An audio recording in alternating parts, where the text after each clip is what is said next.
తండ్రి మీకు స్తోత్రం, తండ్రి మీకు వందనాలు ప్రభా. ఈ రాత్రికాల సమయంలో మమ్మల్ని మేము తగ్గించుకుంటూ మీ సన్నిధికి మేము వస్తూ ఉన్నాం. ఎంతవరకు క్రీస్తు రాకడలో 15 భాగాలను మనం ధ్యానం చేసుకున్నాము తండ్రి. మీ కృపను బట్టి వందనాలు, కనికరం బట్టి వందనాలు. ఎదుగునైనా 16వ భాగంలో వెళ్తుండగా నాతో మీరు మాట్లాడమని, నాకు సహాయం చేయమని, మీ బిడ్డలందరికీ సహాయం చేయమని, కృప దయచేయమని, అయ్యా అర్థము దయచేయమని, కృప దయచేయమని యేసు పరిశుద్ధ నామములో వేడుకుంటున్నాం మా తండ్రి. ఆమేన్, ఆమేన్. ఈరోజు క్రీస్తు రాకడలో 16వ భాగము, part 16 of the second coming of the lord Jesus Christ. ఇంతవరకే మనము 7 ముద్రల గురించి మనం ధ్యానించుకున్నాం. ప్రకటన గ్రంథంలో 7 ముద్రల గురించి మనము ధ్యానించుకున్నాం. ప్రకటన గ్రంథము 5వ అధ్యాయం 6వ అధ్యాయంలో ఆ 7 ముద్రలు విప్పబడినప్పుడు ఏం జరగబోతుందో మనం ధ్యానించినాం. అదేవిధంగా ప్రకటన గ్రంథము 8వ అధ్యాయంలో 7 దూతలు వచ్చి 7 బూరలు ఊదినప్పుడు ఏం జరగబోతుందో మనము ధ్యానించినాం. అత్యంత భయంకరమైన పరిస్థితులు, అద్భుతాలు, సూచన క్రియలు, మహత్కార్యములు ఆ సమయంలో జరుగుతాయి. తర్వాత 2 సాక్షుల గురించి మనము ధ్యానించినాం. 7వ బూర గురించి మనము ధ్యానించినాము. ఇప్పుడు ఎక్కడున్నామంటే ప్రకటన గ్రంథము 16వ అధ్యాయం దగ్గరకు ఉన్నాం. ఈ అధ్యాయంలో మనం ఏం చూడొచ్చు అంటే, we will see 7 bowls of God's wrath. దేవుని ఉగ్రతతో నింపబడిన 7 పాత్రలు. ఈరోజు ఆ 7 పాత్రల్లో ఏ దేవుని ఉగ్రతతో నింపబడిందో దాని గురించి మనం ధ్యానం చేద్దాం. దాని తర్వాత క్రీస్తు ఈ భూమి పైన 1000 ఏళ్ళ పరిపాలన చేయబోతా ఉన్నాడు. దాని గురించి 2-3 మాటలు మనం ధ్యానించుకోబోతా ఉన్నాం. హల్లెలూయా. గమనించండి, ఈ 7 పాత్రల్లో ఏ దేవుని ఉగ్రతతో భూమిపైన కృమ్మరించబడుతుందో దానితో దేవుని ఉగ్రత కాలం సమాప్తమవుతుంది అని మనం అర్థం చేసుకోవాలి. ఇప్పుడు మనం ఎక్కడున్నాము అంటే, దేవుని ఉగ్రత ఏ కాలంలో కృమ్మరించబడుతుంది, ఏ రకంగా కృమ్మరించబడుతుంది అని మనం డీటెయిల్గా మనం స్టడీ చేసుకుంటూ వచ్చినాం మనం. కాబట్టి నాతో పాటు క్లోజ్గా మీరు ఫాలో చేయండి. ఈరోజు మనం ఎక్కడికి వెళ్తున్నామంటే ప్రకటన గ్రంథము, నాతో పాటు కలిసి ప్రకటన గ్రంథము 16వ అధ్యాయం. ఈ అధ్యాయం అంతా మనం ధ్యానించబోతా ఉన్నాం. The book of Revelation chapter 16. ప్రకటన గ్రంథము 16వ అధ్యాయంలో యోహాను ఒక దర్శనం చూస్తూ ఉన్నాడు. ఆ దర్శనంలో ఒక గంభీర స్వరము ఆలయంలోనికి ఆయనకు వినిపించింది. ఆ స్వరం ఏంటంటే, go pour out the 7 bowls of God's wrath on the earth. ఇదిగో 7 దేవదూతలారా, మీరు వెళ్ళి ఈ భూమిపైన ఆ 7 పాత్రలను కృమ్మరించండి అని యోహాను ఒక స్వరము ఇక్కడ వింటా ఉన్నాడు. గమనించండి, యోహానుకు దేవుడు దర్శనం తర్వాత దర్శనము ఈ గ్రంథంలో ఇస్తూ ఉంటాడు. ఈ అధ్యాయంలో ఆయన ఇంకొక స్వరం విన్నాడు. అందులో 7 దూతలకు ఆజ్ఞ ఇవ్వబడింది, 7 దూతలారా, మీ చేతిలో ఉన్న ఒక్కొక్క పాత్రను తీసుకుపోయి భూమిపైన కృమ్మరించండి అని యోహాను వింటా ఉన్నాడు.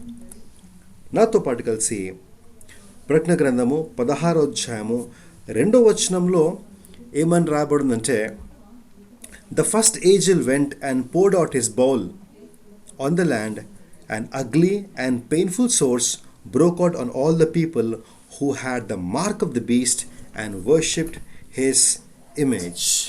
దయచేసి ఎవరైనా ఒకరు తెలుగు సహాయం చేయండి.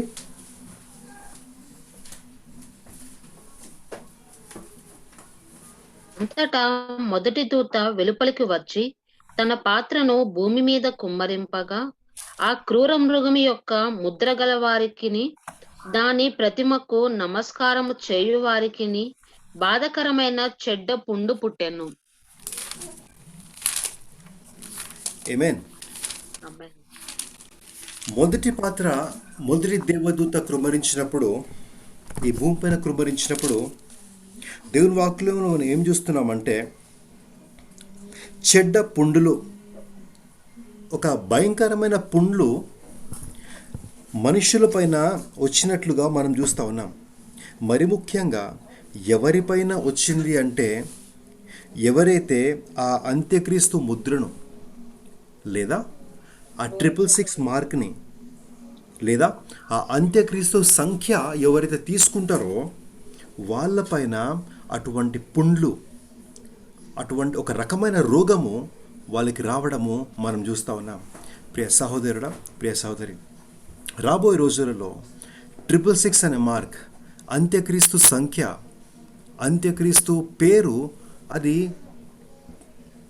కంపల్సరీ అయిపోతుంది. ఇప్పుడు మనకు ఆధార్ కార్డ్ ఎలా, రేషన్ కార్డ్ ఎలా, ఆ విధంగా 666 అనే ఒక స్టాండర్డ్ లాగా అయిపోతుంది. క్రైస్తవులు ఆ సంఖ్య తీసుకోకూడదు. ఆ సంఖ్య తీసుకుంటే ఏమవుతుందో మనం ప్రకటన గ్రంథంలో ధ్యానం చేసినాం. వాళ్ళు దీవారాత్రములు ఆ గొర్రెపిల్ల సన్నిధిలో, ఆ దేవదూతల సన్నిధిలో వాళ్ళు కాల్తారు, మండుతారు. ఎవరైతే కాంప్రమైజ్ అయిపోయి 666 మార్క్ తీసేసుకుంటారో, క్రీస్తుని విడిచిపెట్టేసి 666 మార్క్స్ తీసుకుంటారో, లేదా ఎవరైతే అన్యులు ఉంటారో వాళ్ళు మాకు 666 కావాలని తీసుకుంటారో వాళ్ళు శిక్షించబడే సమయము ఈ సమయం. కాబట్టి ఎవరైతే 666 మార్క్ తీసుకుంటారో వాళ్ళు నరకంలో కాల్తారు, అగ్నిలో కాల్తారు. దానికంటే ముందు యోహాన్ చూస్తున్నట్లు మొదటి దేవదూత వచ్చి ఆ పాత్రను కృమ్మరించినప్పుడంట, ఎందరైతే ఈ 666 మార్క్ తీసుకుంటారో వాళ్ళపైన భయంకరమైన పుండ్లు, పెయిన్ఫుల్ సోర్స్ వస్తాయని దేవుని వాక్యంలో మనము చూస్తూ ఉన్నాం. ఈ 666 తీసుకున్న వాళ్ళందరూ కూడా అంత్యక్రీస్తు పరిపాలనలో వాళ్ళు మంచి లగ్జరీ ఎంజాయ్ చేస్తారు. వాళ్ళు ఆ 3 ఏళ్ళు లేదా ఆ 7 ఏళ్ళ పరిపాలన ఎవరైతే 666 మార్క్ తీసుకుంటారో అంత్యక్రీస్తు దగ్గర మంచి పొజిషన్స్ వాళ్ళు పొందుతారు, మంచి డబ్బు వాళ్ళు పొందుతారేమో. కానీ గుర్తుపెట్టుకోండి, ఆ 666 అనేది అంత్యక్రీస్తు సంఖ్య, అది సాతాను సంఖ్య. దేవుని ఉగ్రత కాలంలో ఎవరైతే 666 తీసుకుంటారో మొదటి పాత్ర భూమిపైన కృమ్మరించబడినప్పుడు వాళ్ళ శరీరం అంతా భయంకరమైన పుండ్లు వాళ్ళు కలుగుతాయి, వాళ్ళు బాధపడతారు, బహుబాధపడతారు. ఎవరైతే అంత్యక్రీస్తు ముద్ర తీసుకుంటారో, ఎవరైతే అంత్యక్రీస్తుని ఆరాధిస్తారో, వాడి ప్రతిమను ఆరాధిస్తారో వాళ్లకు ఈ విధంగా జరుగుతుంది. ఈ రకంగా మొదటి దేవదూత వచ్చి మొదటి పాత్ర భూమిపైన కృపరించినప్పుడు జరుగుతుంది. అంతేనా? అక్కడికి అయిపోయిందా? ముందుకెళ్దాం. ప్రకటన గ్రంథము 16వ అధ్యాయము 2వ వచనంలో ఏమని రాబడిందంటే, ప్రకటన గ్రంథము 16వ అధ్యాయము 2వ వచనంలో ఏమని రాబడిందంటే, 3వ వచనంలో కూడా మనం చూసుకున్నట్లయితే, రెండవ దూత తన పాత్రను సముద్రంలో కురుమరింపగా సముద్రము పీనుగు రక్తము వంటి దాయను, అందువలన సముద్రంలో ఉన్న జీవ జంతువులన్నీ చచ్చెను. రెండవ దేవదూత వచ్చి ఆ రెండవ పాత్రను భూమిపైన కృమ్మరించబడినప్పుడు అంట దేవుని వాక్యం సెలవిస్తుంది, సముద్రంలో ఉన్న నీళ్ళన్నీ పీనుగు అంటే ఒక శవము చనిపోతే ఆ రక్తము ఏ రకంగా కుళ్ళిపోయి బయటకు వస్తుంది, నీళ్లు ఆ రకమైన కుళ్ళిపోయిన నీళ్ళలాగా అవైపోతాయి. సముద్రంలో ఉన్న జలరాశులు అన్నీ చచ్చిపోతాయి. ఈ విధంగా రెండవ దేవదూత వచ్చి రెండవ పాత్ర కృమ్మరించినప్పుడు ఈ విధమైన సంఘటన జరుగుతుంది. దాని తర్వాత మూడవ పాత్ర కృమ్మరించబడినప్పుడు ఏం జరుగుతుంది, దాని గురించి యోహాన్ ఏం చెప్తున్నాడంటే, 4వ వచనం నుంచి, మూడవ దూత తన పాత్రను నదుల్లోనూ జలధారలను కృమ్మరింపగా అవి రక్తమాయను. ఆ మూడవ దూత కూడా వచ్చి తన పాత్రను నదులపైన జలధారలపైన కృమ్మరించినప్పుడు అవి కూడా రక్తమయమైపోతాయి. మనం ఏం చూస్తున్నాము, సముద్రము రక్తమయమైపోయింది, అందులో ఉన్న సమస్త జీవరాశులు చచ్చిపోయినాయి. దాని తర్వాత నదులు జలధారలపైన రక్తము, ఆ నీళ్ళని రక్తమైపోతాయి. అప్పుడు వర్తమాన భూతకాలంలో ఉండు పవిత్రుడా, పరిశుద్ధుల రక్తమును, ప్రవక్తల రక్తమును వారికిచ్చినందుకు తీర్పు తీర్చి వారికి రక్తము త్రాగనిచ్చితివి. దీనికి వారు పాత్రులే. నీవు ఇలాగు తీర్పు తీర్చితివి గనుక నీవు న్యాయవంతుడవని జలముల దేవదూత చెప్పగా వింటిని. అందుకు అవును ప్రభువా, దేవా సర్వాధికారి, నీ తీర్పులు సత్యమును న్యాయములై యున్నవని బలిపీఠము చెప్పుట వింటిని. ఇక్కడ ఒక అద్భుతమైన విషయం ఏం జరుగుతుందంటే, మొదటి దూత, రెండవ దూత, మూడవ దూతలు వాళ్ళ పాత్రలు కృమరించబడిన తర్వాత నీళ్లు రక్తమయమైపోయినాయి, జలరాశులు చచ్చిపోయినాయి. ప్రజలకు ఆ రోజులు తాగడానికి నీళ్లుండవు. వాళ్ళకు తాగడానికి ఏముంటుందంటే రక్తం ఉంటుంది. దేవుని వాక్యం ఏమని సెలవిస్తుందంటే, పరిశుద్ధుల రక్తము, ప్రవక్తల రక్తము వారు కార్చినందుకు తీర్పు తీర్చి వారికి రక్తము త్రాగడానికి నీవిచ్చితివి. ఆ రోజులలో అంట సహోదరుడా, మినరల్ వాటర్స్ దొరకవు, డిస్టిల్డ్ వాటర్ దొరకవు. సముద్రంలో జలరాశులలో ఎక్కడ కూడా నీళ్లు దొరకవు. వాళ్ళకు వీళ్ళ తాగాలనుకుంటే వాళ్ళకి ఏముంటుంది తెలుసా? రక్తం ఉంటుంది. ఇటువంటి పరిస్థితి ఒకటి భూమిపైన కనిపించినప్పుడు అక్కడ పరలోకంలో మనం ఏం చూస్తున్నామంటే, వాళ్ళు దేవుని స్తుతిస్తూ ఉన్నారు, దేవుణ్ణి ఆరాధిస్తూ ఉన్నారు. వీళ్ళు దీనికి పాత్రులే. నీవు ఇలాగ తీర్పు తీర్చితివి గనుక నీవు న్యాయవంతుడవని జలముల దేవదూత చెప్పగా వింటిని. అందుకు అవును ప్రభువా, దేవా సర్వాధికారి, నీ తీర్పులు సత్యమును ఆమేన్ న్యాయములయ్యున్నవి ఆమేన్ అని బలిపీఠము చెప్పుట వింటిని. దేవుని సన్నిధిలో ఉన్న బలిపీఠము మాట్లాడిందంట. అండి సహజంగా మనుషులు మాట్లాడతారు, దేవదూతలు మాట్లాడతారు, దేవుడు మాట్లాడతాడు. బహుశా ఆ సెరాఫులు, కెరూబులు, దేవుని సన్నిధిలో ఉన్న 24 పెద్దలు, ఆ జీవులు మాట్లాడతారేమో కానీ ఈ బలిపీఠము అనేది ఒక బలిపీఠం. అది ఆ బలిపీఠము మాట్లాడుతుందంట. అప్పుడు ఏమని తెలుసా? అయ్యా నువ్వు న్యాయవంతుడవు, నువ్వు సత్యవంతుడవు అని బలిపీఠము దేవుని స్తుతిస్తుంది, దేవుని ఆరాధిస్తుంది. హల్లెలూయా. గమనించండి సహోదరుడా, సహోదరి, దేవుని ఉగ్రత కాలంలో ఎటువంటి భయంకరమైన పరిస్థితులు జరుగుతాయి భూమిపైన. నిర్గమాకాండంలో దేవుడు నైలు నీళ్ళనే, ఆ నైలు సముద్రమునే దేవుడు రక్తంగా మార్చినాడు. కానీ తన ఉగ్రత కాలంలో అంతకంటే భయంకరమైన విషయాలు, మహత్ కార్యాలు, సూచన కార్యాలు జరగబోతా ఉన్నాయి. సముద్రం రక్తమయమైపోతుంది, జలధారులు రక్తమయమైపోతాయి, నీటి ఊటలు అవన్నీ కూడా రక్తమయమైపోతాయి. ఏ రకంగా అయితే నైలు నది యొక్క నీళ్లు దేవుడు రక్తంగా మార్చినాడో, అంత్య రోజులలో ఆ సముద్రపు నీళ్లను, జలపు ఊట నీళ్లను దేవుడు రక్తంగా మార్చబోతా ఉన్నాడు. అవన్నీ చేసినందుకు కూడా నువ్వు అర్హుడవు ప్రభువా, నువ్వు పరిశుద్ధుడవు ప్రభువా, నువ్వు సత్యవంతుడవు ప్రభువా, నువ్వు న్యాయవంతుడవు ప్రభువా అని పరలోకంలో దేవుని స్తుతిస్తూ ఉన్నారు, ఆరాధిస్తూ ఉన్నారు. హల్లెలూయా. తర్వాత 4వ పాత్రకు మనం వెళ్దాం. 4వ పాత్ర గురించి 8వ వచనం నుంచి ఏమని రాయబడిందంటే, 4వ దూత తన పాత్రను సూర్యుని మీద కృబ్బరింపగా మనుష్యులను అగ్నితో కాల్చుటకు సూర్యునికి అధికారం ఇవ్వబడును. కాగా మనుష్యులు తీవ్రమైన వేడితో కాలిపోయి ఈ తెగుళ్ళ మీద అధికారము గల దేవుని నామము దూషించిరి గాని ఆయనను మహిమపరచినట్లు వారు మారు మనస్సు పొందినవారు కారు. 4వ దూత వచ్చి ఆ పాత్రను కృమరించినప్పుడు, సూర్యుపైన కృమరించినప్పుడు సూర్యునికి ఒక అధికారం ఇవ్వబడింది. అదేంటంటే మనుష్యులను తీవ్రమైన వేడితో కాల్చుటకు. మనుషులు ఆ వేడికి సలసల కాల్తారంట.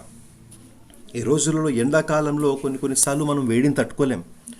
42 degrees, 43 degrees లేదా 45 degrees టెంపరేచర్ వస్తే మనం తట్టుకోలేము. కానీ ఆ రోజులలో దేవుడు సూర్యునికి ఆజ్ఞ ఇచ్చినప్పుడు నేను అనుకుంటా ఉన్నాను, భయంకరమైన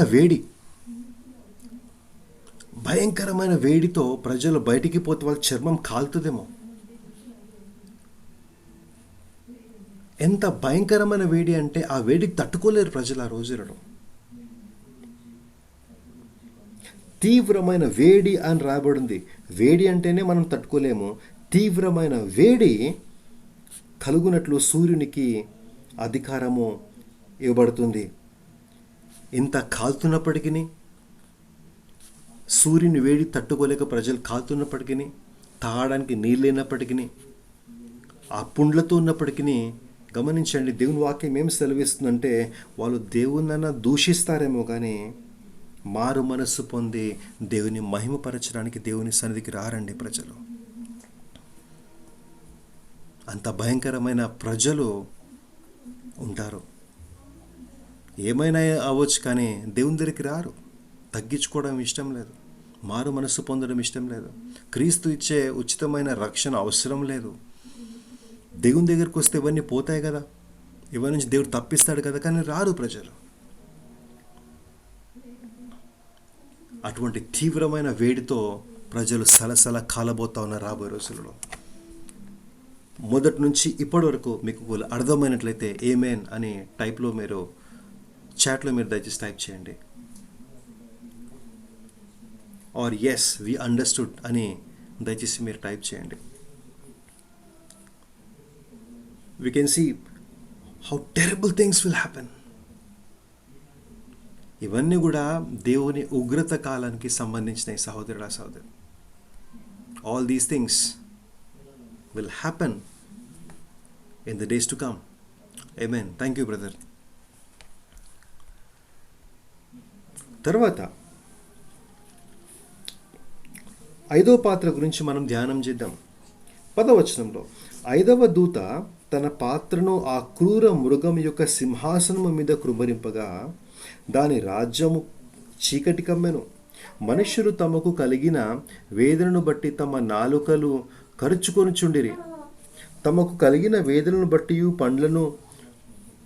పుండ్లను బట్టి పరలోకమందున దేవుని దూషించురు గాని వారు తమ క్రియలను మాని మారు మనస్సు పొందినవారు కారు.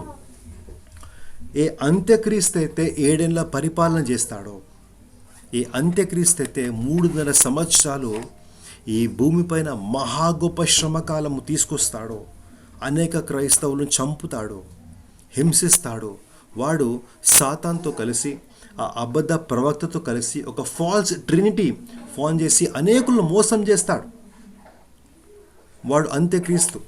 ఏ మృగము గురించి ఇక్కడ రాబడిందో, ఏ మృగము సింహాసనం గురించి ఇక్కడ రాబడిందో అది ఎవరు కాదు, అంత్యక్రీస్తు. 5వ దూత తన పాత్రను అంత్యక్రీస్తు యొక్క సింహాసనము పైన కృమ్మరింపగా వాడి రాజ్యము చీకటి కమ్మెను. మరొకసారి నిర్గమకాండంలో మనం చూస్తాము, దేవుడు ఐగుప్తు దేశము పైన చీకటి తీసుకొస్తాడు, కానీ గోషెన్లో వెలుగుంటుంది. గోషెన్లో దేవుని బిడ్డలు ఉంటారు, ఇశ్రాయేలు ప్రజలు ఉంటారు, వాళ్ళకు వెలుగుంటుంది. కానీ ఐగుప్తు దేశం అంతటా చీకటి ఉంటుంది. అదేవిధంగా అంత్యక్రీస్తు వాడి రాజ్యము, వాడి అనుచరులు, వాడి మనుషులు అందరిపైన ఒక భయంకరమైన అంధకారము క్రముకుంటుంది. వాళ్ళందరూ చీకట్లో ఉంటారు. వాళ్ళు ఆ చీకట్లో, ఆ భయంకరమైన వేదనలో, ఆ పుండ్లను బట్టి, ఆ వేదనను బట్టి వాళ్ళు తగ్గించుకొని దేవుని దగ్గరికి రారు. అయినప్పటికీ దేవుని దగ్గరికి రారు. దేవుని దగ్గరికి రారు కదా, పరలోకమందున దేవుని వాళ్ళు దూషించిరి. వాళ్ళ క్రియలు విడిచిపెట్టి మారు మనస్సు పొంది దేవుని దగ్గరికి రావడానికి వాళ్ళు అప్పటికీ ఇష్టపడారండి. గమనించండి సహోదరుడా సహోదరా.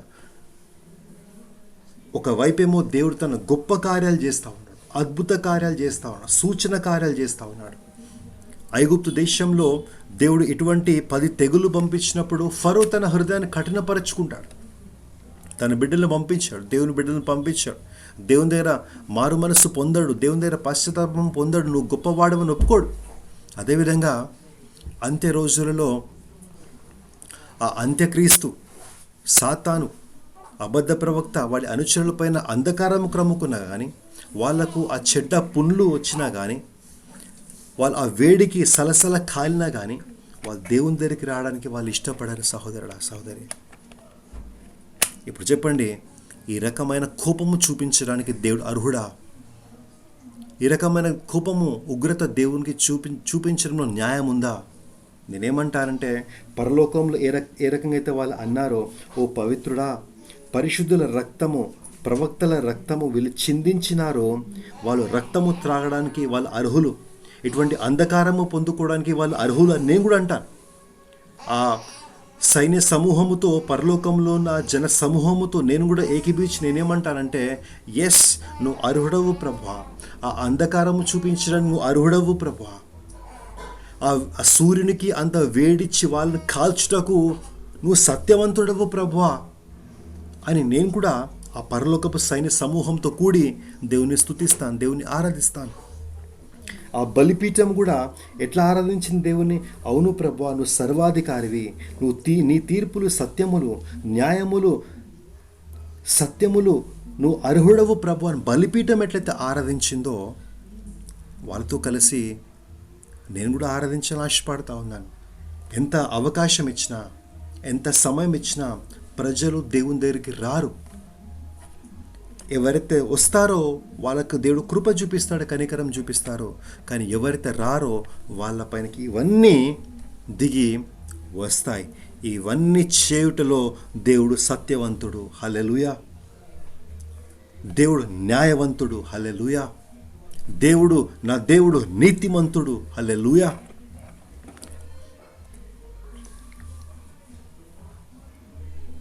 ఇప్పుడు 6వ పాత్ర గురించి మనం ధ్యానం చేసుకుందాము. 12వ వచనంలో ఏమని రాయబడిందంటే, 6వ దూత తన పాత్రను యూఫ్రటీసు అని మహానది మీద కృబరింపగా, తూర్పు నుండి వచ్చు రాజులకు మార్గము సిద్ధపరచినట్లు దాని నీళ్లు ఎండిపోయేను. యూఫ్రటీస్ అనే ఒక పెద్ద నది ఉంది. దానిపైన ఆ దేవదూత తన పాత్రను కృబరించగా దాని నీళ్ళు ఎండిపోయినాయంట. అనదర్ మిరాకిల్, అద్భుతం. కొందరు రాజులు ఆ మార్గంలో సిద్ధపరచుటకు ఆ నీళ్ళు ఎండిపోతాయి. మరియు ఆ ఘట సర్పము నోట నుండి, క్రూర మృగము నోట నుండి, అబద్ధ ప్రవక్త నోట నుండి కప్పలు వంటి 3 అపవిత్రాత్మలు బయలువెరులుగా చూచితిని. అవి సూచనలు చేయునట్టి దయ్యముల ఆత్మలే. అవి సర్వాధికారి అయిన దేవుని మహాదినమున జరుగు యుద్ధమునకు లోకమంతటా ఉన్న రాజులను పోగు చేయవలనని వారి యుద్ధకు బయలు వెళ్ళుచున్నవి. మరి ముఖ్యంగా ఈ 6వ పాత్రను భూమిపైన కృమ్మరించబడుతున్నప్పుడు ఏం జరుగుతుంది అంటే, ఆ యూఫ్రటీస్ నది ఎండిపోతుంది. ఆ యూఫ్రటీస్ నది ఎండిపోయిన తర్వాత, ఆ మహానది ఎండిపోయిన తర్వాత, ఆ మార్గంలో అనేక రాజులు వస్తారు అంత్యక్రీస్తు దగ్గరికి. అప్పుడు యోహాను ఏం చూస్తున్నారంటే, అంత్యక్రీస్తు నోటి నుంచి, ఆ సైతాన్ నోటి నుంచి, ఆ అబద్ధ ప్రవక్త నోటి నుంచి అపవిత్రమైన కప్పలు, 3 కప్పలు వచ్చినట్లుగా చూస్తూ ఉన్నాం. ఈ కప్పలేంటి అని మనం ఆశ్చర్యపోయే అవసరం లేదు. దేవుని వాక్యం సెలవిస్తూ ఉంది, వాటి నోట్లో నుంచి వచ్చిన ఆ కప్పలు అపవిత్రమైన ఆత్మలు, అపవిత్రమైన దయ్యములే అని 14వ వచనంలో మనం చూస్తూ ఉన్నాం. ఈ 3 అపవిత్రమైన ఆత్మలు ఈ 3 దగ్గర నుంచి వచ్చి అవి ఏం చేస్తాయంటే, భూమిపైన ఉన్న రాజులను పోగు చేస్తాయి. భూమిపైన ఉన్న ప్రధానులను, నాయకులను, గొప్ప గొప్ప వ్యక్తులను ఏకము చేసి వాళ్ళందరిని మోసం చేస్తాయి. ఎందుకు మోసం చేస్తాయి తెలుసా? ప్రియ సహోదరుడా, ప్రియ సహోదరి, ఈ 3 దయ్యాలు, 3 అపవిత్ర ఆత్మలు వచ్చి రాజులను, ప్రధానులను, ప్రెసిడెంట్స్ను, ప్రైమ్ మినిస్టర్స్ను, ఛాన్సలర్స్ని, కౌన్సిలర్స్ని, ఈ భూమిపైన ప్రాముఖ్యమైన అందరు వ్యక్తులను మోసం చేస్తాయి. ఎందుకు తెలుసా?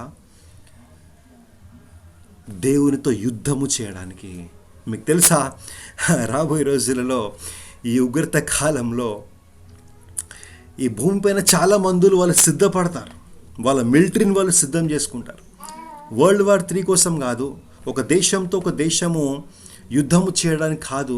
వీళ్ళందరూ దేనికోసం, యుద్ధము కోసం వీళ్ళు సిద్ధపడతారంటే, ఆర్మేగెడాన్ అనే ప్రదేశంలో దేవునితో యుద్ధము చేయడానికి వీళ్ళందరూ కూడుకుంటారు. 15వ వచనంలో, హెబ్రీ భాషలో ఆర్మేగెద్దోను చోటుకు వారు పోగు చేసెను. కాబట్టి ఆర్మేగెడ్డోన్ అనే ఒక ప్రదేశం ఉంది. బైబిల్లో చెప్పబడుతున్నట్లు ఆర్మెగెడ్డన్ అనే ఒక విశాలమైన స్థలం ఉంది. అక్కడికి ఈ రాజులు వాళ్ళ సైన్యాలను తీసుకొస్తారు, వాళ్ళ జెట్ ప్లేన్స్ని తీసుకొస్తారు, వాళ్ళ ట్యాంకర్స్ని తీసుకొస్తారు, వాళ్ళకున్న అడ్వాన్స్డ్ మిసైల్స్ని, టెక్నాలజీస్ అన్నిటిని తీసుకొస్తారు. ఎందుకు తెలుసా? యేసయ్యతో యుద్ధము చేయడానికి. యేసయ్యతో యుద్ధము చేయడానికి వాళ్ళందరూ కూడుకుంటారు. ఇంత జరిగిన తర్వాత 16వ అధ్యాయంలో యేసుప్రభు ఏమంటున్నారు తెలుసా? ఇదిగో నేను దొంగ వలె వచ్చుచున్నాను, ఇదిగో నేను దొంగ వలె వచ్చుచున్నాను అనే క్రీస్తు ఇక్కడ ఎందుకు మాట్లాడినాడు చెప్పండి? ఈ మాట గురించి మనం ముందు కూడా ధ్యానం చేసుకున్నాము. ఇదిగో దొంగ వలె వస్తున్నాను అంటే ఏదో రాత్రి ఎవరికి తెలియకుండా అకస్మాత్తుగా వచ్చి వెళ్ళిపోవడం కాదు. అన్యులు వాళ్ళు అనుకోనప్పుడు, భక్తిహీనులు వాళ్ళు కనిపెట్టినప్పుడు, వీళ్ళందరూ దేవునికి విరుద్ధంగా తిరుగుతున్నప్పుడు, వీళ్ళందరూ దేవునితోనే యుద్ధము చేస్తాము అని ప్రగల్భాలు పలుకుతున్నప్పుడు, వాళ్ళు అనుకునే సమయంలో అకస్మాత్తుగా సడన్గా ఒక దొంగ ఒక ఇంటికి ఎట్లా సడన్గా వస్తాడు, అట్లా వీళ్ళు అనుకుంటున్నప్పుడు, వీళ్ళు ఆలోచిస్తున్నప్పుడు, నా పైన యుద్ధము చేయడానికి వీళ్ళు సిద్ధమవుతున్నప్పుడు, వాళ్ళు అనుకోని సమయంలో, వాళ్ళు అనుకోని రోజున అకస్మాత్తుగా నేను వస్తాను అని యేసయ్య చెప్తున్న మాటకు అర్థము. అంతేకాని ఒక దొంగలాగా యేసుప్రభు రాడు. యేసుప్రభు దొంగ కాదు, ఆయన మహారాజు, ఆయన మహా మహిమతో నింపబడిన మహారాజు. వాళ్ళు అనుకునే సమయంలో వస్తాడు కాబట్టి ఇదిగో నేను దొంగ వల్లే వస్తున్నాను అని యేసుప్రభు చెప్పినాడు. గమనించండి సహోదరుడా, సహోదరి, ఇప్పుడు ఈ కాంటెక్స్లో ఆ మాటను మీరు దయచేసి అండర్లైన్ చేసుకోండి. ఇదిగో నేను దొంగ వలె వస్తున్నాను అని ఎప్పుడు చెప్పినాడు యేసయ్య? మొదట 7 ముద్రలు ఇవ్వబడినాయి. మొదట 7 దూతలు 7 బూరలు ఊదినారు. దాని తర్వాత 7 దూతలు ఒక్కొక్క పాత్ర భూమిపైన కృమ్మరిస్తున్నప్పుడు 6వ పాత్ర దగ్గరికి వచ్చినప్పుడు దేవుడు ఇదిగో నేను త్వరగా వస్తున్నాను, నేను దొంగ వలె వస్తున్నాను, తాను దిగంబరుడిగా సంచరించుచున్నందుల జనులు తన దిశలను చూతురేమో అని మెలకువగా ఉండి తన వస్త్రమును కాపాడుకుని వాడు ధన్యుడు. దాని అర్థం ఏంటంటే నేను అకస్మాత్తుగా వస్తున్నాను కదా, నన్ను నమ్మిన వారు ధన్యులు, నన్ను వెతుకువారు ధన్యులు అని ఆ మాటకున్న అర్థం. గమనించండి సహోదరుడా, సహోదరి, మొదటి పాత్ర భూమిపైన కృమ్మరించబడినప్పుడు యేసుప్రభు రాలేదు, లేదా ఆ 7 ముద్రలు విప్పబడినప్పుడు యేసుప్రభు రాలేదు, 7 బూరలు ఊదినప్పుడు యేసుప్రభు రాలేదు, ఈ మొదటి 5 పాత్రలు కృమ్మరించినప్పుడు యేసుప్రభు రాలేదు. 6వ ముద్ర దగ్గరకు వచ్చినప్పుడు వాళ్ళందరూ యేసుప్రభుతో పాటు యుద్ధము చేయడానికి, దేవునితో యుద్ధము చేయడానికి ఆర్మెగెద్దోన్ అనే ప్రదేశం వాళ్ళు కూడుకున్నప్పుడు they wanted to make war with God. అప్పుడు నేను వస్తానని యేసయ్య చెప్పినాడు. హల్లెలూయా, హల్లెలూయా. తర్వాత చివరిగా 7వ పాత్ర భూమిపైన కృమ్మరించినప్పుడు ఏం జరుగుతుంది అనే విషయాన్ని మనం ధ్యానం చేసుకున్నాము. 17వ వచనము, ప్రకటన గ్రంథము 16వ అధ్యాయం 17వ వచనం ఏమని రాబడిందంటే, 7వ దూత తన పాత్రను వాయుమండలము మీద కృమ్మరింపగా సమాప్తమైనదని చెప్పుచున్న యొక్క గొప్ప స్వరము గర్భాలయములో ఉన్న సింహాసనం నుండి వచ్చెను. ఆమేన్. 7వ దూత తన పాత్రను గాలిపైన లేదా వాయుమండలం పైన కృమ్మరింపగా సమాప్తమాయను అని ఒక గొప్ప స్వరము గర్భాలయంలో నుండి దేవుని సింహాసనం నుంచి వచ్చుట యోహాను వినెను. అప్పుడు మెరుపులు, ధ్వనులు, ఉరుములు పుట్టెను, పెద్ద భూకంపము కలిగెను. మనుష్యులు భూమి మీద పుట్టినది మొదలుకొని అట్టి మహాభూకంపము కలుగలేదు. అది అంత గొప్పది. ప్రసిద్ధమైన మహాపట్టణము 3 భాగాలు అయ్యను. అన్యజనుల పట్టణములు కూలిపోయెను. తన తీక్షమైన ఉగ్రతయు మధ్యము గల పాత్రలు మహా బబులోనునకు ఇయ్యవలెనని దానిని దేవుని సముఖమునందు జ్ఞాపకము చేసిరి. ప్రతి ద్వీపము పారిపోయెను. హల్లెలూయా. పర్వతము కనబడకపోయాను. 5 మనుగుల బరువుగల పెద్ద వడగండ్లు ఆకాశంలో మనుషుల మీద పడెను. ఆ వడగండ్ల దెబ్బ మిక్కిలి గొప్పదనేందున మనుషులు ఆ దెబ్బను బట్టి దేవుని దూషించిరి. ఆ 7వ పాత్ర కురుమరించబడినప్పుడు ఇట్ ఈస్ ఫినిష్డ్. యేసు ప్రభు సిలువలో చెప్పినాడు కదా, ఇట్ ఈస్ ఫినిష్డ్, సమాప్తమాయను. ఆయన చేయవలనంతా చేసి ఆయన సమాప్తమాయను అని సిలువలో చెప్పిన మాట ఆయన ఉగ్రత విషయంలో కూడా ఏ ఉగ్రత అయితే ఆయన భూమిపైన కుమ్మరించాలో అదంతా అయిపోయిన తర్వాత సమాప్తమాయను అని దేవుని సింహాసనం నుండి యోహాను ఒక స్వరం విన్నాడు. అప్పుడు యేసయ్య సిలువలో చనిపోయిన ఏ భూకంపం వచ్చింది? ఎటువంటి భూకంపం వచ్చింది? ఒక భయంకరమైన భూకంపము. దేవుని వాక్యం సెలవిస్తుంది, భూమి పుట్టినది మొదలుకొని ఇంతవరకు అటువంటి మహాభయంకరమైన భూకంపము కలగలేదు.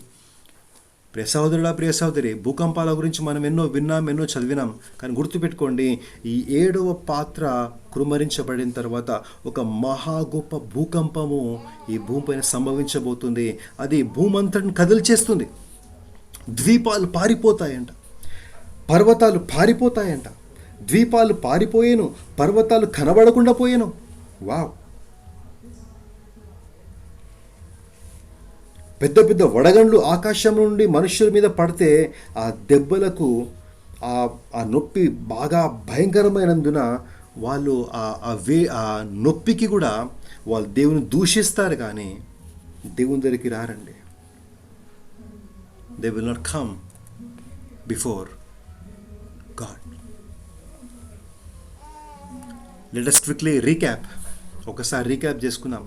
మొదటి దేవదూత మొదటి పాత్ర కుమ్మరించినప్పుడు కొన్ని భయంకరమైన చెడు పుండ్లు మనుషులు కలుగుతాయి. ఎవరైతే అంత్యక్రీస్తు ముద్ర తీసుకున్నారో, ఎవరైతే అంత్యక్రీస్తును ఆరాధిస్తారో వాళ్ళపైన భయంకరమైన పుండ్లు వస్తాయి. ఇప్పుడు చెప్పండి సహోదరుడా, సహోదరి, ఆ ముద్రను తీసుకుందామంటారా?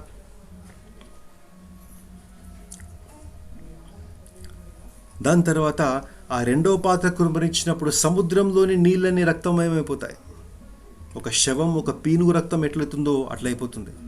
3వ పాత్ర కుమ్మరించినప్పుడు నదులపైన, జీవ ఊటలపైన, జల ఊటలపైన కుమ్మరించినప్పుడు అవి కూడా రక్తం అయిపోతాయి. మనుషులు తాగడానికి నీళ్లు దొరకవు ఆ రోజులలో. ఈ రోజులలో మనము ట్యాప్ ఆన్ చేస్తే నీళ్ళు వస్తాయి. పొద్దున పూట వాటర్ వస్తుంది, మినరల్ వాటర్ దొరుకుతుంది, బౌల్స్లో వాటర్ దొరుకుతుంది, కానీ ఆ రోజులు దొరకదు. తర్వాత 4వ దూత తన పాత్రను కుమ్మరించినప్పుడు మనుషులు తీవ్రమైన వేడి చేత వాళ్ళు కాల్చబడతారు. ఆ రకంగా సూర్యునికి అధికారం ఇవ్వబడుతుంది. అయినప్పటికీ వాళ్ళు దేవుని దూషిస్తారు, కానీ దేవుని దగ్గరికి రారు. 5వ దేవదూత వచ్చి తన పాత్రను కుమ్మరించినప్పుడు అంత్యక్రీస్తు యొక్క సింహాసనము, అంత్యక్రీస్తు యొక్క రాజ్యము అంధకారంలోకి నెట్టివేయబడుతుంది. ఆ పుండ్ల చేత, ఆ అంధకారము చేత వాళ్ళు దేవుని దూషిస్తారు, కానీ దేవుని దగ్గరికి రారు. ఆ 6వ పాత్ర కుమ్మరించినప్పుడు యూఫ్రటీస్ నది ఎండిపోతుంది. ప్రజలందరూ వాళ్ళందరూ ఒక యుద్ధానికి వాళ్ళు సిద్ధమవుతారు. ఆ యుద్ధము ఎవరితో తెలుసా? దేవునితో యుద్ధము చేయడానికి వాళ్ళందరినీ ఆ అపవిత్ర ఆత్మలు, ఆ దయ్యపు ఆత్మలు, ఆ దురాత్మలు ప్రేరేపిస్తాయి. దాని తర్వాత ఆ 7వ పాత్ర కుమ్మరించినప్పుడు ఇదిగో సమాప్తమాయను అనే గొప్ప స్వరము యోహాను ఆయన విన్నాడు. భయంకరమైన భూకంపము జరుగుతుంది, ద్వీపాలు పారిపోతాయి, పర్వతాలు తొలగిపోతాయి, వడగండ్ల చేత ప్రజలు హింసించబడతారు ఆ రోజులలో. ఈ రకంగా 7 దూతలు వచ్చి 7 పాత్రలు కుమ్మరించిన తర్వాత అప్పుడు దేవుని ఉగ్రత సమాప్తమాయను అని మనం చూస్తూ ఉన్నాం. కాబట్టి మరికొకసారి అడుగుతా ఉన్నాను ప్రశ్న మిమ్మల్ని, can you tell me when will Jesus return?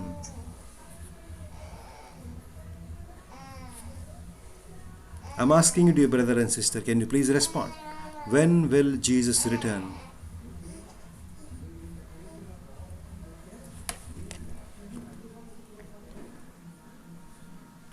Can you please unmute and speak up, dear brother and sister? ఏసా ఎప్పుడు వస్తాడు? సిక్స్త్ బౌల్ పోర్ అవుట్ చేస్తున్నప్పుడు దొంగ వాళ్ళ తన ఉగ్రత కాలము సమాప్తమైన సమాప్తమైన తర్వాత పురుషుడు. వస్తాడు. కరెక్ట్ అన్న, థ్యాంక్ యూ. సరే, ఒక ప్రశ్న అడిగినివ్వండి. ఇప్పుడు మీరు చెప్పండి, యేసు ప్రభు ఆయన సడన్గా వచ్చి సంఘాన్ని తీసుకెళ్ళిపోతాడా? ఆ మహా గొప్ప శ్రమ కాలంలో సంఘం ఉంటుందా? ఉంటుంది. ఖచ్చితంగా ఉంటుంది. Yes, ఉంటుంది. ఆ 7 ఏళ్ల తర్వాత వెంటనే యేసు ప్రభు వస్తాడా? రాడు రాడు. రాడు వెరీ గుడ్. ఆ 7 ఏళ్ల తర్వాత 7 ముద్దులు విప్పబడాలనా? 7 బూరలు విప్పబడాలి. విప్పబడాలనా? 7 పాత్రలు కృపరించబడాలనా? అప్పుడు యేసయ్య రాకడ ఉంటుంది అని మనం అర్థం చేసుకోవాలి. చాలామంది ఏం నమ్ముతారంటే వీటిని అర్థం చేసుకోరు, వీటిని ధ్యానించరు, ప్రకటన గ్రంథం సరిగా అర్థం చేసుకోరు, ప్రకటన గ్రంథం సరిగా చదవరు. కాబట్టి వాళ్ళకున్న అవగాహన ఏంటంటే ఈ రాత్రి యేసుప్రభు రావచ్చు, ఈ రాత్రి యేసుప్రభు వస్తే నువ్వు ఎత్తబడతావా? సంఘము శ్రమకాలం గుండా వెళ్తుంది, నువ్వు శ్రమకాలంలో నువ్వు ఉంటావు, అంత్యక్రీస్తు పరిపాలన ఉంటావని చాలామంది ఒప్పుకోరు. చాలామంది గొప్ప గొప్ప దైవజనులు కూడా అదే ప్రకటిస్తూ ఉంటారు యూట్యూబ్లలో. I'm not pointing anybody, please don't take me wrong way. వాళ్ళ కోసం మనం ప్రార్థన చేయాలి, వాళ్ళకు ఈ సత్యవాక్యాన్ని మనము ప్రకటించే వ్యక్తులుగా ఉండాలని ఆశతోనే ఇవన్నీ మనం ధ్యానిస్తాను. అంతేగాని మనకు జ్ఞానం ఎక్కువ ఉంది, దేవుడు మనకి ఎక్కువ బయలుపరిచినాడని కానే కాదు. Thank you bro. ముందు చెప్పినట్లు దేవుని రాకడ ఎప్పుడు ఉంటుందంటే దేవుని ఉగ్రత సమాప్తమైన తర్వాత. దేవుని రాకడ ఎప్పుడు ఉంటుందంటే ప్రజలందరూ యేసు ప్రభుతో యుద్ధము చేయడానికి ఆర్మేగెడాన్ అనే ప్లేస్లో వాళ్ళు గ్యాదర్ అవుతారు. సరే, నన్ను మిమ్మల్ని ఇంకొక ప్రశ్న అడగనివ్వండి. వాళ్ళు యేసు ప్రభుతో యుద్ధం చేయడానికి గ్యాదర్ అవుతారు, సడన్గా యేసు ప్రభు వస్తారు. ఎవరు విన్ అవుతారా war? Who will win that war? Jesus. Really Jesus? అంతే, ఇంకా no doubt brother. Praise the Lord. Definitely. See, there is none like Jesus. Creator తో క్రియేషన్ ఎప్పుడు విన్ కాలేదు. Yes. Yes. There is none like Jesus and there is no match for Jesus.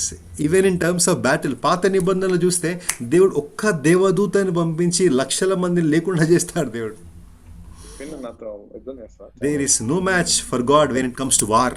War విషయంలో వచ్చేసరికి పాత నిబంధన మనం చదివితే అర్థమవుతుంది, ఆయనకు సాటి లేరు యుద్ధం విషయంలో. చదవండి, మీరు నిర్గమకాండం చదవండి, దినవృత్తాంతములు చదవండి. దేవుడు ఎటువంటి గొప్ప ఎటువంటి గొప్ప యుద్ధాలు తన బిడ్డల పట్ల చేసినారు. కాబట్టి ఈ యుద్ధంలో ఖచ్చితంగా యేసు ప్రభు గెలుస్తాడు, డౌట్ లేదు. కానీ ఏ రకంగా గెలుస్తాడు? ఏ వాక్యం ప్రకారంగా మీరు చెప్తా ఉన్నారు? ఏ రకంగా దేవుడు అంత్యక్రీస్తును ఓడిస్తాడు? దానికి జవాబు మీరు చెప్పండి ఇప్పుడు. ఎంతమంది చెప్పుకున్నాం కదా దీని గురించి. ఎస్ ఎస్ అన్న, థ్యాంక్ యూ సో మచ్. ఎన్నోసార్లు నేను చెప్పినాను ఈ మాట, ముందు చెప్పేస్తున్నాం. ఎన్నోసార్లు ఈ మాట నేను చెప్పినాను, అండర్లైన్ చేసుకోమని చెప్పాను నేను. చెప్పినా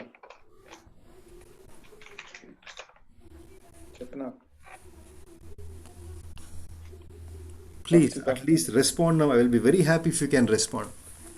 ఫస్ట్ తెస్సలోనిక ఒకటి. yes brother.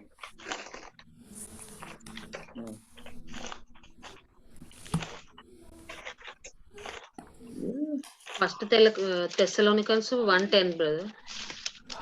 చదవండి సిస్టర్ వాక్యం అది. Super, I like your sister. చదువు కూడా చదవచ్చు చదువు. Dear brother and sister, I'm waiting. Yesu ప్రభు ఈ రకంగా అంత్యక్రీస్తుని హతము చేస్తాడు అని మళ్ళీ మళ్ళీ ఆ వాక్యాన్ని మనం ధ్యానించుకున్నాం. ఎక్కడుంది ఆ వాక్యం?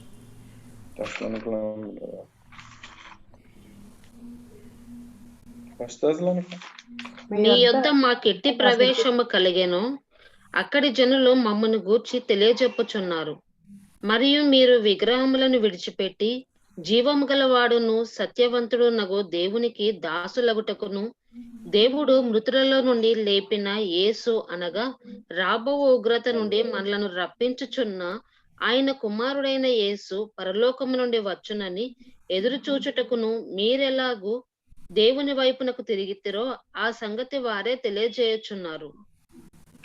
కాదు. కరెక్ట్. ఆ వాక్యము దేనికోసం ఉంది? అంటే ఉన్న కొట్టేస్తా. ఆ సందర్భం వేరు. I appreciate Sadhana sister, thank you so much. ఆ సందర్భం ఏంటంటే క్రైస్తవుడు ఆ ఉగ్రత సమయంలో ఉంటాడా, క్రైస్తవుని పైన దేవుని ఉగ్రత వస్తుందా, దానికి జవాబా వాక్యం. కానీ ఇక్కడ ప్రశ్న ఏంటంటే వీళ్ళు యేసుప్రభుతో పాటు యుద్ధం చేయడానికి, దేవునికే విరుద్ధంగా యుద్ధం చేయడానికి ఒక సైన్యాన్ని ఏర్పరచుకుంటారు. ఆర్మేగెడ్డన్ అనే ప్రదేశంలో వీళ్ళందరూ కూడుకుంటారు. వాళ్ళ మిజైల్స్ తీసుకొని, ట్యాంక్స్ తీసుకొని, వార్ షిప్స్ తీసుకొని, న్యూక్లియర్ బాంబ్స్ తీసుకొని దేవునికే యుద్ధం చేయనికుంటారు. కానీ దేవుడు ఏ రకంగా అంత్యక్రీస్తుని ఓడిస్తాడు? వాళ్ళందరినీ ఓడిస్తాడు. సెకండ్ 8 చూడండాక రెండో దశ. అప్పుడు ధర్మ విరోధి బయలుపరచబడెను. ప్రభువైన యేసు తన నోట ఊపిరి చేత వారిని సంహరించి తన ఆగమన ప్రకాశము చేత నాశనము చేయును. నశించుచున్న వారు తాము చాలక రక్షింప. అక్క వాక్యం మళ్ళీ చదవండాక. అప్పుడు ధర్మ విరోధి బయలుపరచబడను. ప్రభువైన యేసు తన నోటి ఊపిరి చేత వానిని సంహరించి తన ఆగమన ప్రకాశము చేత నాశనము చేయను. అందరు ఒకసారి చేతులెత్తి హల్లెలూయా స్తోత్రం అని చెప్పండి. హల్లెలూయా, స్తోత్రం, స్తోత్రం, స్తోత్రం. ఇప్పుడు మీలో ఎవరైనా నాకు ఎక్స్ప్లెయిన్ చేయండి, దేవుడు ఏ విధంగా అంత్యక్రీస్తును ఓడిస్తాడు, ఆయన వాడి రాజ్యాన్ని ఓడిస్తాడు. You tell me now. నోటి ఊపిరి చేత ఫు అంటాడు అంతే. ఏవో బ్రదర్ ఫు అంటాడు అంతే. నైస్ అన్న, very nice. I really appreciate your way of explaining it.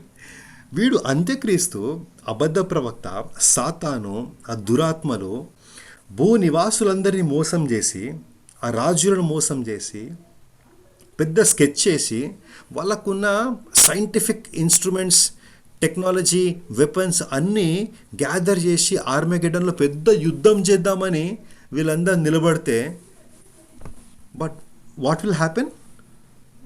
తన నోటి ఊపిరి చేత, ఆయన ఆగనము చేత ఆయన వస్తుంటే ఆయన నోటి ఊపిరికి తట్టుకోలేరు వీళ్ళు. ఆమేన్. ఆయన వస్తున్నప్పుడు ఆయన మహిమ ఎదుట ఖాళీ బూడిదైపోతారు వీళ్ళు. Now do you understand the power of Jesus Christ?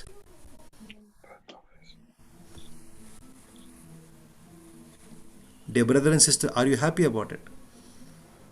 Yes. Indra నీ లలి ఫు అంటా అంతే, అయిపోయింది, చచ్చిపోతారు. ఆయన నోటి ఊపిరి చేత, ఆయన ఆగనము చేత అంత్యక్రీస్తు, సాతాను, అబద్ధ ప్రవక్తలు, ఆ సైన్యము, ఆ ఇన్స్ట్రుమెంట్స్, ఆ వెపన్స్ అన్నీ కూడా ఖాళీ బూడిదైపోతాయి. అండ్ వీళ్ళందరూ ఆయనతో యుద్ధము చేయడానికి ఆర్మేగెడ్డాన్ అనే ప్రదేశము వీళ్ళందరూ కూడుకుంటారు. ఎంత మూర్ఖులు, ఎంత అవివేకులు వీళ్ళందరూ. మొదటిగా వీళ్ళందరూ మూర్ఖులు, అవివేకులు అర్థమైంది. Secondly, I want you to understand the power of Jesus Christ. Yesu ప్రభు అంటే చాలామంది లైట్గా తీసుకుంటారు, చాలా వ్యంగ్యంగా మాట్లాడతారు, కామెడీ పీస్ లాగా తీసుకొని మాట్లాడతారు. మరి ముఖ్యంగా ఈ రోజులలో యేసు ప్రభు అంటే ఆయన ఒక గొర్రె పిల్లల్ని మెడలేసుకొని కట్టె చేతిలో పట్టుకొని నేను మంచి కాపరిని అనే ఫోటోలు చాలామంది క్రైస్తవ ఇళ్ళల్లో మనం చూస్తూ ఉంటాం. లేకపోతే ఒక డోర్ పక్కన నిలబడి, ఇదిగో మీ ద్వారం దగ్గర నేను ఉన్నాను, మీ తలుపు నేను తట్టుతున్నాను అంటే డోర్ నాక్ చేస్తున్నట్లు యేసు ఫోటోలు చూపిస్తారు. That is not Jesus Christ is all about. No, that is not Jesus Christ is all about. Who is Jesus? What is Jesus? You see that in 2 Thessalonians 2:8. ఆయన వస్తుంటే ఆయన నోటి ఊపిరితో, ఆయన మహిమతో, ఆయన తేజస్సుతో వస్తుంటే వీళ్ళందరూ ఖాళీ బూడిదైపోతారు. సహోదరుడా, సహోదరి, by the name of the Lord be praised. Hallelujah, hallelujah, amen. So ఇక్కడికి అయిపోయింది అనుకుంటున్నారా? ఇంకా వాట్ ఏంటి? ఇక్కడికి అయిపోయింది అనుకుంటున్నారా? లేదు, ఇంకా ఉంది. వద్ద తర్వాత తింటా, ప్రేయర్ అవుతుంది. ఇక్కడికి అయిపోయింది అనుకుంటారా? ఇక్కడికి అయిపోదు. యేసయ్య ఆయన రెండోసారి వచ్చి ఆ అంత్యక్రీస్తును ఓడించి వీళ్ళందరూ ఓడించిన తర్వాత ఈ భూమి పైన 1000 ఏండ్ల పరిపాలన యేసు ప్రభు చేయబోతా ఉన్నాడు. హల్లెలూయా. హల్లెలూయా. ఇశ్రాయేలు ప్రజలు యేసు ప్రభువుని ఏ రకంగా అయితే వాళ్ళు ఎక్స్పెక్ట్ చేసినారో మొదటి రాకడలో యేసు ప్రభు అట్లా కనబడలేదు. వాళ్ళు తప్పిపోయినారు ఇశ్రాయేలు ప్రజలు. వాళ్ళు ఏమనుకున్నారంటే మెస్సయ్య ఒక రాజులాగా వస్తాడు, మెస్సయ్య ఒక అధికారిలాగా వస్తాడు, మెస్సయ్య వచ్చి ఆయన రాజ్యం స్థాపిస్తాడు, యెరూషలేం నుంచి పరిపాలన చేస్తాడు, ఆయన ఒక రాజు అని ఇశ్రాయేలు ప్రజలు నమ్మినారు. కానీ మొదటి రాకడలో యేసు ప్రభు అట్లా వచ్చినాడా? రాలేదు. ఆయన తగ్గించుకొని దీన మనస్కుడై గొర్రెపిల్లలాగా వచ్చినాడు, తన జీవితాన్ని అప్పగించినాడు, తన ప్రాణాన్ని అప్పగించినాడు. అందుకని ఇశ్రాయేలు ప్రజలు యేసు ప్రభు విసర్జించినారు. ఏ గురి అయితే ఇశ్రాయేలు ప్రజలు కలిగి ఉన్నారో మా మెస్సయ్య వచ్చినప్పుడు ఆయన ఒక నాయకుడిలాగా వస్తాడు, ఒక రాజులాగా వస్తాడు, తన రాజ్యాన్ని సిద్ధపరుస్తాడు, యెరూషలేం నుంచి పరిపాలన చేస్తాడు, ఏ అవగాహన అయితే వాళ్ళు కలిగి ఉన్నారో అది ఇప్పుడు జరుగుతుంది. దాన్ని ఇశ్రాయేలు ప్రజలు వాళ్ళు కోల్పోయినారు. కాబట్టి అంత్యక్రీస్తుని చంపేసిన తర్వాత అక్కడే కాదు, ఇంకా స్టోరీ చాలా ఉంది స్టోరీ. ఇంకా అది రెండో రాకడ గురించి, ఆ ధ్యానం గురించి అంతం కాదు బ్రదర్ అండ్ సిస్టర్. మనం సినిమాలో చూస్తూ ఉంటాం కదా, హీరో వచ్చి వీళ్ళనందరిని చంపేస్తే ది ఎండ్ కార్డ్ పడిపోతుంది. No there is no end here. In fact there is a new beginning here. ఒక నూతనమైన ఆరంభం ఉంది. అదేంటంటే ద మిల్లెనియం, 1000 ఏండ్ల పరిపాలన యేసు ప్రభు ఈ భూమి పైన ఆయన చేస్తాడు. Do you know brother, do you know sister, that Jesus will sit on his throne in the third temple in Jerusalem and he will reign from that temple. Hallelujah. Yesu ప్రభు భూమి పైన ఉంటాడు. యేసుతో పాటు చాలామంది పరిపాలన చేస్తారు. అది ఎంతకాలం తెలుసా? 1000 ఏండ్లు. ఈ మిల్లెనియం అనే టాపిక్ని డీటెయిల్గా మళ్ళీ మనం ధ్యానం చేసుకున్నాము. ఒక 2 విషయాలు నేను చెప్పాలని ఆశపడతా ఉన్నాను. అదేంటంటే జస్ట్ టీజర్ లాగా అనమాట. ఒక 2 విషయాలు నేను చెప్పాలని ఆశపడతా ఉన్నాను.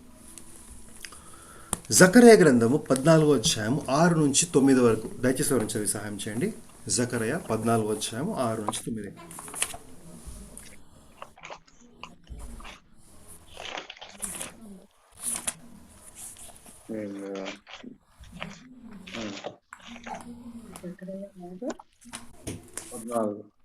జకర్యా గ్రంథము 14వ అధ్యాయము 6 నుంచి 9.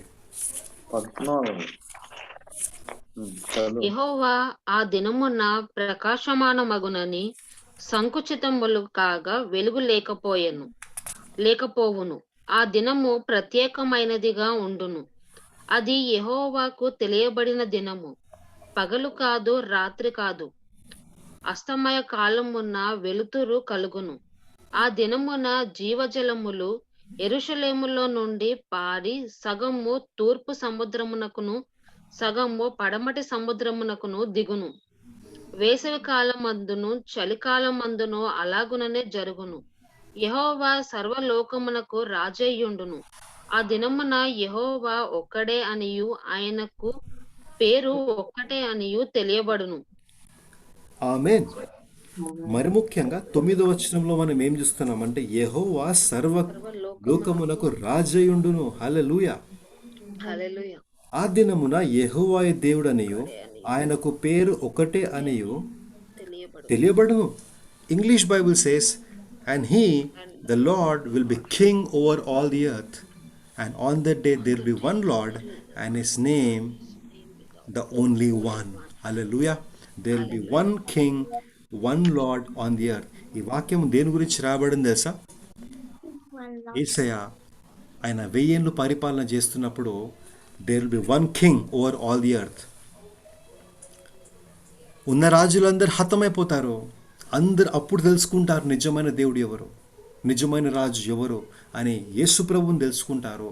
అప్పుడు యేసయ్య ఆయన యెరూషలేం నుంచి పరిపాలన చేస్తున్నప్పుడు ఈ రాజులు ఉండరంగా, ఒకే ఒక ప్రభు ఉంటాడు, ఒకే ఒక రాజు ఉంటాడు, ఆయన యేసయ్య. హల్లెలూయా. And Jesus will reign from Jerusalem for 1,000 years. జకర్యా గ్రంథము 14 అధ్యాయము 16 నుంచి 19 వచనం వరకు కూడా మనం చదువుకుందాం. 16, 19. ఎస్ 14వ అధ్యాయమే. ఎస్ అన్న.